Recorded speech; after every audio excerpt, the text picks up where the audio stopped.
नए नए बच्चों में जब उनसे प्रश्न करते हैं कि आपके दर्शन से ऐसा महसूस होता है आप कोई गलत चेष्टा करते हैं, तो वो कहते हैं अब नहीं करता, लेकिन पहले जब आपसे मिला नहीं था तब होती थी, लेकिन लक्षण तो अब भी प्रकट हो रहे हैं। तो कहते हैं वो स्वाभाविक वीर्यपात हो जाता है, स्वप्न दोष में भी और लघु शंका में भी। इसका कारण है आपने बहुत ही गलत आचरण किए हैं।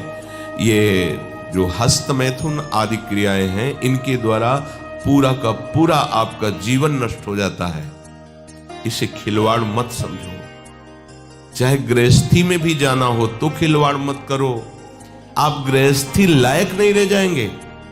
आप जो गृहस्थ धर्म में संतानोत्पत्ति क्रिया है, आप उसके लायक नहीं रह जाएंगे। आप में योग्यता नहीं रह जाएगी। इसलिए सावधान। परमार्थ में चलना है तो अत्यंत आवश्यकता ही है ब्रह्मचर्य की, पर गृहस्थ में चलने के लिए भी ब्रह्मचर्य की आवश्यकता है। जहां वो पेशाब करने के लिए जोर लगाते हैं तो वीर्य स्खलित होने लगता है थोड़ी थोड़ी मात्रा में। ये हस्त मैथुन करने वालों का प्रधान चिन्ह है।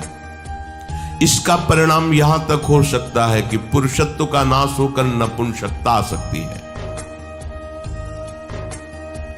हाथ पैरों के जोड़ पर बिना किसी कारण के दर्द होना, कमर में, गांठ में, जहां संधियां हैं, अस्थियों का जोड़ है, वहां दर्द होने लगना।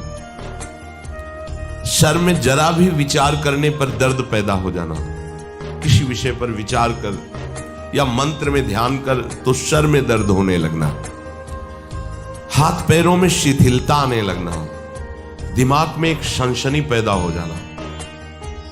कानों से शाय शाय शब्द सुनाई देने लगना। नाटक, उपन्यास और गंदी बातें, अश्लील चित्र देखने में बड़ी रुचि हो जाना। सावधान होकर श्रवण करें। भगवत मार्ग के उपासक हैं। कुछ उपासकों में जो बाहर अनुशासनहीन होकर के रह रहे हैं और उनके पास स्मार्ट मोबाइल क्या कहते हैं वो है, तो वो लोग कभी ऐसी गलती ना करें। सर्च करके ऐसे दृश्य ना देखें, नहीं तो तुम्हारा ऐसा नाश होगा कि तुम इस बात को किसी भी साधन से पूर्ण नहीं कर पाओगे।